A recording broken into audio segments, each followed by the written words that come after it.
ਮੇਰੇ ਪੇਪਰ ਦਾ ਵਿਸ਼ਾ ਹੈ ਅਘੋਰੀ ਸਾਧ ਸਾਧ ਸੱਭਿਆਚਾਰ ਵਿੱਚ ਹਾਸ਼ੀਆਕ੍ਰਿਤ ਸੰਪਰਦਾਇ। ਅਘੋਰ ਪੰਥ ਨਾਥ ਯੋਗੀਆਂ ਦੀਆਂ ਸ਼ੈਵ ਮੱਤ ਨਾਲ ਸੰਬੰਧਿਤ ਸਾਧ ਸੰਪਰਦਾਵਾਂ ਵਿੱਚ ਇੱਕ ਵਿਲੱਖਣ ਸੰਪਰਦਾਇ ਹੈ। ਇਸ ਸੰਪਰਦਾਇ ਦਾ ਸੰਬੰਧ ਤੰਤਰ ਮੰਤਰ ਨਾਲ ਹੋਣ ਕਾਰਨ ਇਸ ਨੂੰ ਆਮ ਕਰਕੇ ਤਾਂਤਰਿਕ ਸੰਪਰਦਾਇ ਵੀ ਕਹਿ ਦਿੱਤਾ ਜਾਂਦਾ ਹੈ। ਲੇਕਿਨ ਤਾਂਤਰਿਕ ਸੰਪਰਦਾਇ ਸੁਤੰਤਰ ਸੰਪਰਦਾਇ ਹੈ। ਇਹ ਸੰਪਰਦਾਇ ਕਈ ਕਾਰਨਾਂ ਕਰਕੇ ਸਾਧਾਂ ਜਾਂ ਸੰਤ ਸਮਾਜ ਵਿੱਚ ਹਾਸ਼ੀਏ ਉੱਪਰ ਵਿਚਰਦੀ ਹੈ। ਇਸ ਖੋਜ ਪਰਚੇ ਵਿੱਚ ਅਘੋਰੀ ਸੰਪਰਦਾਇ ਦੀ ਸਾਧਾਂ ਦੇ ਨਾਲ ਨਾਲ ਸਮਾਜ ਅਤੇ ਸੱਭਿਆਚਾਰ ਵਿੱਚ ਹਾਸ਼ੀਆਗਤ ਸਥਿਤੀ, ਪ੍ਰਕਿਰਿਆ ਅਤੇ ਕਾਰਨਾਂ ਬਾਰੇ ਚਰਚਾ ਕੀਤੀ ਜਾਵੇਗੀ। ਅਘੋਰੀ ਸਾਧ ਸੰਪਰਦਾਇ ਦੀ ਮੁੱਖ ਵਿਲੱਖਣਤਾ ਇਸ ਦੀ ਸਾਧਨਾ ਅਤੇ ਸਾਧਨਾ ਸਥਲ ਹੈ। ਇਸ ਸੰਪਰਦਾਇ ਦਾ ਸਾਧਨਾ ਸਥਾਨ ਸ਼ਮਸ਼ਾਨ ਹੈ। ਇਹਨਾਂ ਦੀ ਸਾਧਨਾ ਪੂਜਾ ਜਾਂ ਆਰਾਧਨਾ ਨਾਲੋਂ ਤੰਤਰ ਮੰਤਰ ਜਾਂ ਜਾਦੂ ਦੇ ਵਧੇਰੇ ਨੇੜੇ ਹੈ। ਇਹਨਾਂ ਸਾਧੂਆਂ ਦੀ ਇੱਕ ਹੋਰ ਵਿਸ਼ੇਸ਼ਤਾ ਹਰ ਪ੍ਰਕਾਰ ਦੀ ਅਪੱਖ ਸਮੱਗਰੀ ਦਾ ਸੇਵਨ ਹੈ। ਇਹਨਾਂ ਨੂੰ ਨਰਮੁੰਡ ਮਾਲਾ ਧਾਰਨ ਕਰਨ ਕਰਕੇ ਨਰਮੁੰਡ ਮਾਲਧਾਰੀ ਵੀ ਕਿਹਾ ਜਾਂਦਾ ਹੈ। ਅਘੋਰੀ ਸਾਧ ਹਠ ਯੋਗ ਅਤੇ ਧਿਆਨ ਯੋਗ ਨਾਲ ਜੁੜੇ ਹੁੰਦੇ ਹਨ। ਅਘੋਰੀਆਂ ਦੀ ਕਠਿਨ ਸਾਧਨਾ ਅਤੇ ਹਠ ਯੋਗ ਦੀਆਂ ਰਵਾਇਤਾਂ ਕਾਰਨ ਬਹੁਤ ਘੱਟ ਗਿਣਤੀ ਸਾਧਕ ਪੰਥ ਦੀ ਦੀਕਸ਼ਾ ਪ੍ਰਾਪਤ ਕਰਦੇ ਹਨ, ਜਿਸ ਕਾਰਨ ਇਹਨਾਂ ਦੀ ਗਿਣਤੀ ਕਾਫੀ ਘੱਟ ਹੈ। ਇਹ ਮੰਨਿਆ ਜਾਂਦਾ ਹੈ ਕਿ ਅਘੋਰੀ ਕਾਲੇ ਜਾਦੂ ਦੇ ਨਿਪੁੰਨ ਹੁੰਦੇ ਹਨ, ਲੇਕਿਨ ਇਸ ਸੰਬੰਧ ਵਿੱਚ ਅਘੋਰੀਆਂ ਦਾ ਕਹਿਣਾ ਹੈ ਕਿ ਉਹ ਜਾਦੂ ਜਾਂ ਤੰਤਰ ਮੰਤਰ ਕਿਸੇ ਨੂੰ ਕਸ਼ਟ ਦੇਣ ਲਈ ਨਹੀਂ, ਸਗੋਂ ਆਤਮਾ, ਮੌਤ ਅਤੇ ਜੀਵਨ ਬਾਰੇ ਸਵਾਲਾਂ ਦੇ ਜਵਾਬ ਲੱਭਣ ਲਈ ਕਰਦੇ ਹਨ।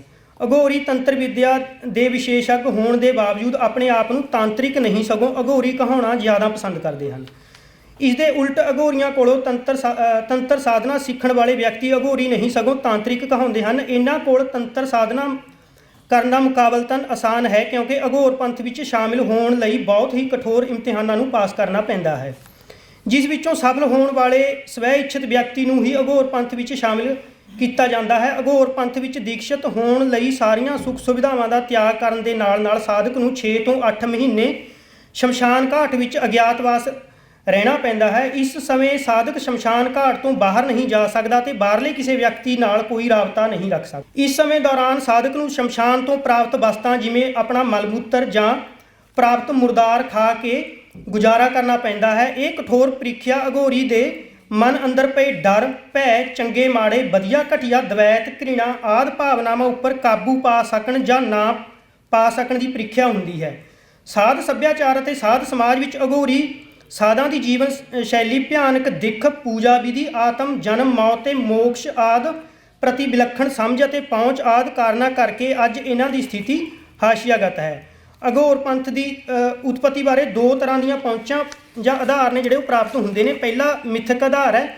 ਇਹਨਾਂ ਵਿੱਚ ਅਘੋਰੀਆਂ ਦੀ ਉਤਪਤੀ ਨਾਲ ਇੱਕ ਤੋਂ ਵਧੇਰੇ ਮਿੱਥਾਂ ਮਿਲਦੀਆਂ ਹਨ, ਲੇਕਿਨ ਇਹਨਾਂ ਦਾ ਸਾਂਝਾ ਸੂਤਰ ਸ਼ਿਵ ਨਾਲ ਜੁੜਦਾ ਹੈ। ਇਹਨਾਂ ਵਿੱਚੋਂ ਇੱਕ ਮਿੱਥ ਅਨੁਸਾਰ ਸ਼ਿਵ ਦੁਆਰਾ ਧਾਰਨ ਕੀਤੇ ਗਏ 5 ਰੂਪਾਂ ਵਿੱਚੋਂ ਅਘੋਰੀ ਭਾਵ ਭੈਰਵ ਮੰਨਿਆ ਜਾਂਦਾ ਹੈ। ਇਸ ਅਵਤਾਰ ਨੂੰ ਬਹੁਤ ਹੀ ਭਿਆਨਕ ਮੰਨਿਆ ਜਾਂਦਾ ਹੈ, ਕਿਉਂਕਿ ਇਸਨੇ ਬ੍ਰਹਮਾ ਦਾ ਸਿਰ ਵੱਢ ਦਿੱਤਾ ਸੀ ਅਤੇ ਇਸ ਨੂੰ ਕਾਸ਼ੀ ਵਿੱਚ ਬ੍ਰਹਮ ਹੱਤਿਆ ਤੋਂ ਮੁਕਤੀ ਪ੍ਰਾਪਤ ਹੋਈ ਸੀ।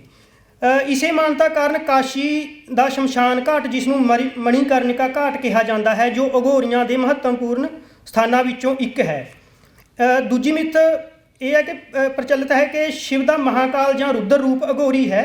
ਸ਼ਿਵ ਦੇ ਇਸ ਰੂਪ ਨੂੰ ਸ਼ਮਸ਼ਾਨ ਦਾ ਵਾਸੀ ਜਾਂ ਸ਼ਮਸ਼ਾਨ ਦਾ ਰਾਜਾ ਕਿਹਾ ਜਾਂਦਾ ਹੈ। ਇਸ ਮਿੱਥ ਨੂੰ ਮੰਨਣ ਵਾਲੇ ਅਘੋਰੀ ਸ਼ਿਵ ਦੇ ਮਹਾਕਾਲ ਰੂਪ ਨਾਲ ਸੰਬੰਧਿਤ ਪ੍ਰਸਿੱਧ ਮੰਦਰ ਉਜੈਨ ਵਿੱਚ ਜਾ ਕੇ ਸਾਧਨਾ ਕਰਦੇ ਹਨ। ਇਤਿਹਾਸਕ ਆਧਾਰ 'ਤੇ ਜੇਕਰ ਗੱਲ ਕੀਤੀ ਜਾਵੇ ਤਾਂ ਇਹਨਾਂ ਦੀ ਉਤਪਤੀ ਬਾਰੇ ਇਤਿਹਾਸਕਾਰ ਵੀ ਇੱਕਮਤ ਨਹੀਂ ਹਨ। ਅਘੋਰੀਆਂ ਦੀ ਉਤਪਤੀ ਦੇ ਸਮੇਂ ਅਤੇ ਸਾਧ ਪਰੰਪਰਾ ਨਾਲ ਰਿਸ਼ਤੇ ਨੂੰ ਲੈ ਕੇ ਵੱਖਰੇ ਵੱਖਰੇ ਵਿਚਾਰਾਂ ਦੇ ਧਾਰਨੀ ਹਨ। ਇਸ ਸੰਬੰਧ ਵਿੱਚ ਵਿਲੀਅਮ ਕਰੁੱਕ, ਹੈਨਰੀ ਬਾਲਫੋਰ ਆਦਿ ਦੇ ਖੋਜ ਕਾਰਜਾਂ ਦਾ ਹਵਾਲਾ ਦਿੱਤਾ ਜਾ ਸਕਦਾ ਹੈ। ਪੰਜਾਬੀ ਵਿੱਚ ਭਾਈ ਕਾਨ ਸਿੰਘ ਨਾਭਾ, ਸੁਹਿੰਦਰ ਸਿੰਘ ਵਣਜਾਰਾ ਬੇਦੀ, ਡਾਕਟਰ ਰਤਨ ਸਿੰਘ ਜੱਗੀ ਵੀ ਇਸ ਸੰਬੰਧ ਵਿੱਚ ਇੱਕਮਤ ਹਨ। ਇਹ ਸਾਰੇ ਜਿਹੜੇ ਪੰਜਾਬੀ ਵਿਦਵਾਨ ਨੇ ਅਤੇ ਸਮੇਤ ਹਜ਼ਾਰੀ ਪ੍ਰਸਾਦ ਤ੍ਰਿਵੇਦੀ ਦੇ ਜਿਹੜੀ ਅਘੋਰੀਆਂ ਬਾਰੇ ਸਮਝ ਹੈ, ਉਹ ਹੈਨਰੀ ਬਾਲਫੋਰ ਅਤੇ ਵਿਲੀਅਮ ਕਰੁੱਕ ਦੇ ਸਾਰਾ ਜਿਹੜਾ ਥੀਸਿਸ ਹੈ ਉਹਦੇ 'ਤੇ ਆਧਾਰਿਤ ਹੈ। ਅਘੋਰੀਆਂ ਦੀਆਂ ਸ਼ਾਖਾਵਾਂ। ਅਘੋਰੀਆਂ ਦੀਆਂ ਅੱਗੇ 3 ਸ਼ਾਖਾਵਾਂ ਔਗੜ, ਘੂਰੇ ਅਤੇ ਸਰਭੰਗੀ ਹਨ। ਔਗੜ ਅਤੇ ਸਰਭੰਗੀ ਅਘੋਰੀ ਅੱਜ ਵੀ ਭਾਰਤ ਵਿੱਚ ਵੱਖ-ਵੱਖ ਥਾਵਾਂ 'ਤੇ ਰਹਿ ਰਹੇ ਹਨ, ਪਰੰਤੂ ਵਰਤਮਾਨ ਸਮੇਂ ਘੂਰੇ ਸ਼ਾਖਾ ਬਾਰੇ ਨਿਸ਼ਚੇ ਨਾਲ ਕੁਝ ਨਹੀਂ ਕਿਹਾ ਜਾ ਸਕਦਾ। ਅੱਗੇ 3 ਤਰ੍ਹਾਂ ਦੀ ਇਹਨਾਂ ਦੀ ਸਾਧਨਾ ਹੈ। ਅਘੋਰੀ 3 ਤਰ੍ਹਾਂ ਦੀ ਸਾਧਨਾ ਕਰਦੇ ਹਨ: ਸ਼ਵ ਸਾਧਨਾ, ਸ਼ਿਵ ਸਾਧਨਾ, ਸ਼ਮਸ਼ਾਨ ਸਾਧਨਾ। ਸ਼ਵ ਸਾਧਨਾ ਦੋ ਪ੍ਰਕਾਰ ਦੀ ਹੁੰਦੀ ਹੈ। ਇਸ ਸਾਧਨਾ ਨੂੰ ਕਰਨ ਸਮੇਂ ਸਾਧਕ ਨੂੰ ਸ਼ਵ ਭਾਵ ਕੇ ਮੁਰਦਾ ਲਾਸ਼ ਦੀ ਜ਼ਰੂਰਤ ਪੈਂਦੀ ਹੈ। ਸਾਧਕ ਰਾਤ ਸਮੇਂ ਸ਼ਵ ਦੇ ਸਿਰਹਾਣੇ ਬੈਠ ਕੇ ਜਾਂ ਕਈ ਵਾਰੀ ਮੁਰਦੇ ਦੀ ਛਾਤੀ 'ਤੇ ਬੈਠ ਕੇ ਸਾਧਨਾ ਕਰਦਾ ਹੈ। ਸ਼ਵ ਸਾਧਨਾ ਲਈ ਵਰਤੀ ਜਾਂਦੀ ਸਮੱਗਰੀ ਵਿੱਚ ਸ਼ਰਾਬ, ਖੂਨ, ਮਾਸ, ਕਾਲਾ ਕੱਪੜਾ, ਖੋਪੜੀ, ਬੀਰਜ ਅਤੇ ਮਾਸਿਕ ਧਰਮ ਦੇ ਖੂਨ ਦਾ ਪ੍ਰਯੋਗ ਕੀਤਾ ਜਾਂਦਾ ਹੈ। ਸ਼ਵ ਸਾਧਨਾ ਲਈ ਅਘੋਰੀ ਜ਼ਿਆਦਾਤਰ ਵਿਰੋਧੀ ਲਿੰਗ ਦਾ ਸ਼ਵ ਲੱਭਦੇ ਹਨ।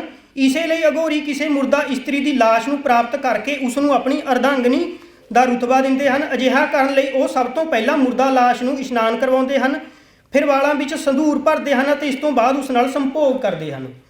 ਸ਼ਿਵ ਸਾਧਨਾ ਵਿੱਚ ਸ਼ਿਵ ਨੂੰ ਪਤਿਆਉਣ ਲਈ ਸਾਧਨਾ ਕੀਤੀ ਜਾਂਦੀ ਹੈ। ਸ਼ਿਵ ਸਾਧਨਾ ਸਮੇਂ ਭੰਗ, ਧਤੂਰਾ, ਬਿਲ ਪੱਤਰ, ਬਿਲ, ਸ਼ਹਿਦ, ਕਾਲਾ ਕੱਪੜਾ ਆਦਿ ਸਮੱਗਰੀ ਦੀ ਵਰਤੋਂ ਕੀਤੀ ਜਾਂਦੀ ਹੈ। ਸ਼ਿਵ ਸਾਧਨਾ ਸਮੇਂ ਅਘੋਰੀ ਇੱਕ ਲੱਤ ਮੁਰਦੇ ਦੀ ਛਾਤੀ ਉੱਪਰ ਰੱਖ ਕੇ ਕੁਝ ਮੰਤਰਾਂ ਦਾ ਉਚਾਰਨ ਕਰਦੇ ਹਨ। ਇਹ ਆਸਣ ਸ਼ਿਵ ਦੀ ਉਸ ਮਿੱਥ ਕਥਾ ਨਾਲ ਮੇਲ ਖਾਂਦਾ ਹੈ ਜਿਸ ਵਿੱਚ ਪਾਰਵਤੀ ਜਾਂ ਚੰਡੀ ਨੂੰ ਰੋਕਣ ਲਈ ਸ਼ਿਵ ਦੇਵੀ ਦੇ ਰਾਹ ਵਿੱਚ ਲੇਟ ਜਾਂਦਾ ਹੈ ਅਤੇ ਸ਼ਿਵ ਦੀ ਛਾਤੀ 'ਤੇ ਪੈਰ ਰੱਖੇ ਜਾਣ ਕਾਰਨ ਦੇਵੀ ਦਾ ਕ੍ਰੋਧ ਜਿਹੜਾ ਹੈ ਸ਼ਾਂਤ ਹੁੰਦਾ ਹੈ। ਇਹਦੇ ਨਾਲ ਮਿਲਦੀ ਜੁਲਦੀ ਲੱਗਦੀ ਹੈ। ਸ਼ਮਸ਼ਾਨ ਸਾਧਨਾ, ਇਹਨਾਂ ਦੀ ਤੀਸਰੀ ਕਿਸਮ ਦੀ ਸਾਧਨਾ ਸ਼ਮਸ਼ਾਨ ਸਾਧਨਾ ਹੁੰਦੀ ਹੈ। ਸ਼ਮਸ਼ਾਨ ਸਾਧਨਾ ਦਾ ਕਾਰਜ ਸਥਲ ਸ਼ਮਸ਼ਾਨ ਹੁੰਦਾ ਹੈ। ਇਸ ਸਾਧਨਾ ਵਿੱਚ ਵਰਤੀ ਜਾਂਦੀ ਸਮੱਗਰੀ ਸਾਰੀ ਉਹੀ ਹੁੰਦੀ ਹੈ ਜੋ ਦੂਸਰੀਆਂ ਸਾਧਨਾਵਾਂ ਵਿੱਚ ਵਰਤੀ ਜਾਂਦੀ ਹੈ। ਇਸ ਪੂਜਾ ਵਿੱਚ ਆਮ ਵਿਅਕਤੀਆਂ ਨੂੰ ਵੀ ਸ਼ਾਮਲ ਕੀਤਾ ਜਾ ਸਕਦਾ ਹੈ। ਇਸ ਸਾਧਨਾ ਵਿੱਚ ਹਵਨ ਕੀਤਾ ਜਾਂਦਾ ਹੈ ਅਤੇ ਸ਼ਰਾਬ, ਮਾਸ ਦੀਆਂ ਆਹੂਤੀਆਂ ਦਿੱਤੀਆਂ ਜਾਂਦੀਆਂ ਹਨ। ਅਘੋਰੀਆਂ ਦੇ ਹਾਸ਼ੀਆਗਤ ਹੋਣ ਦੀ ਪ੍ਰਕਿਰਿਆ ਅਤੇ ਕਾਰਨ। ਭਾਰਤ ਵਿੱਚ ਪੈਦਾ ਹੋਈਆਂ ਧਾਰਮਿਕ ਸੰਪਰਦਾਵਾਂ ਦੁਆਰਾ ਕੁਦਰਤ ਦੇ ਰਹੱਸਾਂ ਨੂੰ ਸਮਝਣ ਲਈ ਕੀਤੀ ਗਈ ਜੱਦੋ-ਜਹਿਦ ਵਿੱਚੋਂ ਦੋ ਤਰ੍ਹਾਂ ਦੀਆਂ ਅਧਿਆਤਮਕ ਧਾਰਾਵਾਂ ਹੋਂਦ ਵਿੱਚ ਆਉਂਦੀਆਂ ਹਨ, ਜਿਨ੍ਹਾਂ ਨੂੰ ਦਕਸ਼ਣ ਪੰਥ ਅਤੇ ਵਾਮ ਪੰਥ ਕਿਹਾ ਜਾਂਦਾ ਹੈ। ਇਹਨਾਂ ਪੰਥਾਂ ਨੇ ਅੱਗੋਂ ਰਹੱਸਾਂ ਨੂੰ ਜਾਣਨ ਲਈ ਚਿੰਤਨ ਦੀਆਂ ਕਈ ਵਿਧੀਆਂ ਅਤੇ ਕਈ ਢੰਗਾਂ ਨੂੰ ਅਪਣਾਇਆ। ਇਹਨਾਂ ਵਿੱਚੋਂ ਵਾਮ ਪੰਥ ਨਾਲ ਸੰਬੰਧਿਤ ਅਘੋਰੀ ਸਾਧਾਂ ਨੇ ਮੌਤ ਚਿੰਤਨ ਦੇ ਖੇਤਰ ਦੀ ਚੋਣ ਕੀਤੀ, ਜਿਸ ਦੇ ਨਤੀਜੇ ਵਜੋਂ ਅਘੋਰੀਆਂ ਦਾ ਬਹੁਤਾ ਸੰਬੰਧ ਅੰਤਿਮ ਸੰਸਕਾਰ ਨਾਲ ਸੰਬੰਧਿਤ ਥਾਵਾਂ ਅਤੇ ਅੰਤਿਮ ਕਿਰਿਆਵਾਂ ਨਾਲ ਜੁੜੀ ਸਮੱਗਰੀ ਨਾਲ ਰਿਹਾ ਹੈ। ਅਜਿਹੀਆਂ ਰੁਚੀਆਂ ਕਰਕੇ ਅਘੋਰੀ ਸਮਾਜ ਤੋਂ ਦੂਰ ਹੁੰਦੇ ਗਏ ਅਤੇ ਅੱਜ ਸਥਿਤੀ ਇਹ ਹੈ ਕਿ ਅਘੋਰੀ ਸਮਾਜ ਤੋਂ ਬਿਲਕੁਲ ਵੱਖਰੇ ਸ਼ਮਸ਼ਾਨਾਂ, ਜੰਗਲਾਂ ਜਾਂ ਗੁਫਾਵਾਂ ਵਿੱਚ ਰਹਿਣ ਲੱਗ ਪਏ ਹਨ। ਇਹਨਾਂ ਨੂੰ ਸਮਾਜ ਵਿੱਚ ਕਈ ਕਿਸਮ ਦੇ ਵਿਰੋਧਾਂ ਦਾ ਸਾਹਮਣਾ ਕਰਨਾ ਪੈਂਦਾ ਹੈ। ਉਦਾਹਰਨ ਲਈ ਅਘੋਰੀਆਂ ਜਾਂ ਕਾਪਾਲਿਕਾਂ ਨੂੰ ਸ਼ੰਕਰਾਚਾਰੀਆ ਨੇ ਤਾਂਤਰਿਕ ਬਿਰਤੀ ਤੇ ਹੋਰ ਵਿਚਾਰਧਾਰਕ ਮਤਭੇਦਾਂ ਕਾਰਨ ਪ੍ਰਤਾੜਿਤ ਕੀਤਾ, ਜਿਸ ਕਾਰਨ ਬਹੁਤ ਸਾਰੇ ਅਘੋਰੀ ਆਪਣੀਆਂ ਥਾਵਾਂ ਨੂੰ ਛੱਡ ਕੇ ਨੇਪਾਲ, ਹਿਮਾਲਿਆ ਦੀਆਂ ਗੁਫਾਵਾਂ ਆਦਿ ਗੁਪਤ ਥਾਵਾਂ ਵੱਲ ਨੂੰ ਚਲੇ ਗਏ। ਸ਼ੰਕਰਾਚਾਰੀਆ ਨੇ ਵੈਸ਼ਨਵ ਸੰਪਰਦਾਇ ਦਾ ਪ੍ਰਚਾਰ ਕਰਦੇ ਹੋਏ ਸ਼ਕਤੀ ਅਤੇ ਸ਼ਾਸਤਰ ਭਾਵ ਪ੍ਰਵਚਨ ਦੋਵਾਂ ਪੱਧਰਾਂ ਉੱਪਰ ਸ਼ੈਵ ਪੰਥੀਆਂ ਦਾ ਵਿਰੋਧ ਕੀਤਾ। ਇਸ ਕਾਰਨ ਹੌਲੀ ਹੌਲੀ ਅਘੋਰੀਆਂ ਦਾ ਪ੍ਰਭਾਵ ਸਮਾਜ ਵਿੱਚੋਂ ਘਟ ਗਿਆ। ਅਘੋਰੀਆਂ ਦਾ ਕੋਈ ਅਖਾੜਾ ਜਾਂ ਸੰਗਠਨ ਨਹੀਂ ਹੈ। ਇਸ ਤਰ੍ਹਾਂ ਸੰਗਠਨ ਦੀ ਅਣਹੋਂਦ ਕਾਰਨ ਵੀ ਇਹਨਾਂ ਦੀ ਹੋਂਦ ਨੂੰ ਖਤਰਾ ਖੜਾ ਹੋ ਗਿਆ।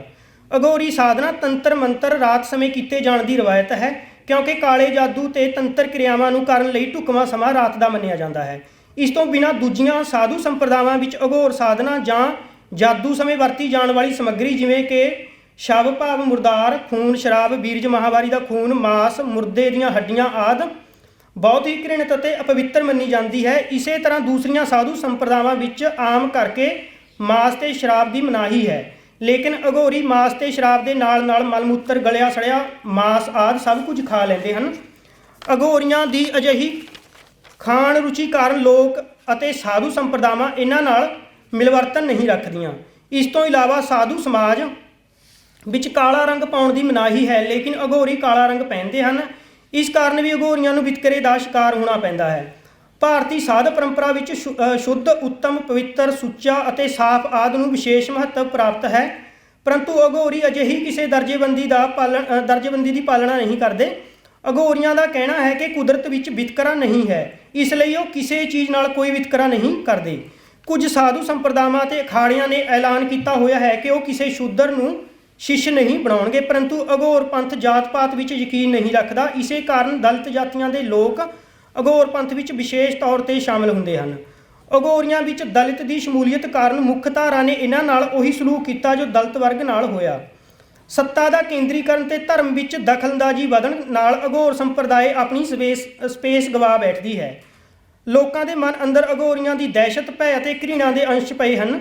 ਭਾਰਤੀ ਤੇ ਪੰਜਾਬੀ ਸਮਾਜ ਵਿੱਚ ਅਘੋਰੀਆਂ ਦੀ ਦਹਿਸ਼ਤ ਕਾਰਨ ਸ਼ਮਸ਼ਾਨ ਵਿੱਚ ਪਹਿਰਾ ਦਿੱਤਾ ਜਾਂਦਾ ਹੈ, ਤਾਂ ਕਿ ਕੋਈ ਅਘੋਰੀ ਸ਼ਮਸ਼ਾਨ ਸਾਧਨਾ ਕਰਕੇ ਮੁਰਦੇ ਨੂੰ ਜਾਗਰਿਤ ਨਾ ਕਰ ਲਵੇ। ਅਘੋਰੀਆਂ ਦੇ ਅਜਿਹੇ ਡਰ ਕਾਰਨ ਮੁਰਦੇ ਦੀਆਂ ਅੰਤਿਮ ਕਿਰਿਆਵਾਂ ਨਾਲ ਸੰਬੰਧਿਤ ਬਹੁਤ ਸਾਰੀਆਂ ਰਸਮਾਂ ਵੀ ਪ੍ਰਚਲਿਤ ਹਨ, ਜਿਵੇਂ ਕਿ ਮੱਚਦੀ ਚਿਖਾ 'ਚੋਂ ਲੱਕੜੀ ਕੱਢ ਕੇ ਵਗਦੇ ਪਾਣੀ ਵਿੱਚ ਬਹਾ ਦਿੱਤੀ ਜਾਂਦੀ ਹੈ। ਮੁਰਦੇ ਨੂੰ ਅਗਨੀ ਭੇਟ ਕਰਨ ਤੋਂ ਬਾਅਦ ਬਾਂਸ ਦੁਆਰਾ ਕਪਾਲ ਕਿਰਿਆ ਦੀ ਰਸਮ ਕੀਤੀ ਜਾਂਦੀ ਹੈ। ਹੱਡੀ ਦੱਬੀ ਜਾਂਦੀ ਹੈ। ਕਚੀਲ ਦੀਆਂ ਹਥੇਲੀਆਂ ਵਿੱਚ ਕਿੱਲ ਠੋਕ ਦਿੱਤੇ ਜਾਂਦੇ ਹਨ ਆਦਿ। ਇਹ ਸਭ ਰਸਮਾਂ ਰੀਤਾਂ ਇਸੇ ਕਰਕੇ ਕੀਤੀਆਂ ਜਾਂਦੀਆਂ ਹਨ ਤਾਂ ਕਿ ਸ਼ਵ ਮਸਾਣ ਖੰਡਿਤ ਕੀਤਾ ਜਾ ਸਕੇ, ਕਿਉਂਕਿ ਅਘੋਰ ਸਾਧਨਾ ਵਿੱਚ ਸ਼ਬਦ ਦੀ ਵਰਤੋਂ ਨਹੀਂ, ਖੰਡਿਤ ਸ਼ਬਦ ਦੀ ਵਰਤੋਂ ਨਹੀਂ ਹੋ ਸਕਦੀ। ਅਘੋਰੀਆਂ ਦੀਆਂ ਤਾਂਤਰਿਕ ਕਿਰਿਆਵਾਂ ਬਾਰੇ ਲੋਕ ਮਨ ਅੰਦਰ ਪਈ ਦਹਿਸ਼ਤ ਦੇ ਪ੍ਰਮਾਣ ਅਘੋਰੀਆਂ ਬਾਰੇ ਪ੍ਰਚਲਿਤ ਮੌਖਿਕ ਕਥਾਵਾਂ ਤੋਂ ਮਿਲ ਜਾਂਦੇ ਹਨ। ਅਘੋਰੀਆਂ ਦੀ ਅਜਿਹੀ ਦਹਿਸ਼ਤ ਅਤੇ ਡਰ ਕਰਕੇ ਵੀ ਇਹ ਹਾਸ਼ੀਏ 'ਤੇ ਚਲੇ ਗਏ ਹਨ ਅਤੇ ਅੱਜ ਕੱਲ੍ਹ ਮੁਸ਼ਕਲ ਨਾਲ ਕਿਤੇ ਦੇਖਣ ਨੂੰ ਮਿਲਦੇ ਹਨ। ਅਘੋਰ ਪੰਥ ਭਾਰਤੀ ਵਰਣ ਵਿਵਸਥਾ ਆਧਾਰਿਤ ਵੰਡ 'ਚੋਂ ਸ਼ੂਦਰ ਵਰਗ ਦਾ ਹਮਾਇਤੀ ਨਜ਼ਰ ਆਉਂਦਾ ਹੈ। ਇਸ ਸੰਪਰਦਾਇ ਵਿੱਚ ਸ਼ੂਦਰਾਂ ਦੀ ਸ਼ਮੂਲੀਅਤ ਸਿੱਧੇ ਅਸਿੱਧੇ ਤੌਰ 'ਤੇ ਜਾਤੀ ਵਿਤਕਰੇ ਦਾ ਵਿਰੋਧ ਵਜੋਂ ਭੁਗਤਦੀ ਹੈ। ਇੰਨਾ ਹੀ ਨਹੀਂ, ਅਘੋਰੀਆਂ ਨੇ ਬ੍ਰਾਹਮਣੀ ਸੁੱਚ ਦੇ ਉਲਟ ਉਹਨਾਂ ਦੁਆਰਾ ਅਸ਼ੁੱਧ, ਅਪਵਿੱਤਰ ਅਤੇ ਘਟੀਆ ਸਮਝੀਆਂ ਜਾਂਦੀਆਂ ਚੀਜ਼ਾਂ ਦੀ ਵਰਤੋਂ ਰਾਹੀਂ ਵੰਗਾਰ ਤੇ ਪ੍ਰਤੀਰੋਧ ਦਾ ਪ੍ਰਵਚਨ ਖੜਾ ਕੀਤਾ। ਸ਼ਾਇਦ ਇਹੀ ਕਾਰਨ ਹੈ ਕਿ ਅਘੋਰੀਆਂ ਵਿੱਚ ਸ਼ਾਮਲ ਹੋਣ ਵਾਲੇ ਸਾਧ ਜ਼ਿਆਦਾਤਰ ਕਬਾਇਲੀ ਅਤੇ ਸ਼ੂਦਰ ਵਰਗ ਨਾਲ ਸੰਬੰਧ ਰੱਖਣ ਵਾਲੇ ਹਨ, ਜਦੋਂ ਕਿ ਬਾਕੀ ਸਾਧ ਸੰਪਰਦਾਵਾਂ ਵਿੱਚ ਸਵਰਨ ਜਾਂ ਬਾਕੀ ਜਾਤੀਆਂ ਦੇ ਲੋਕਾਂ ਦੀ ਬਹੁ ਗਿਣਤੀ ਹੈ।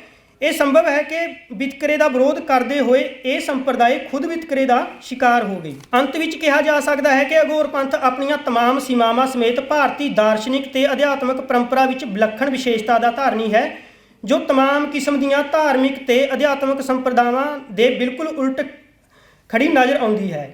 ਇਹ ਭਾਰਤੀ ਸਮਾਜ ਦੇ ਇੱਕ ਰੰਗੀ ਅਸਹਿਣਸ਼ੀਲਤਾ, ਨੈਤਿਕ ਤੇ ਸੱਭਿਆਚਾਰ ਆਧਾਰਿਤ ਦਮਨ ਦੇ ਵਿਰੋਧੀ ਪ੍ਰਵਚਨ ਦਾ ਪ੍ਰਤੀਕ ਹੈ। ਧੰਨਵਾਦ।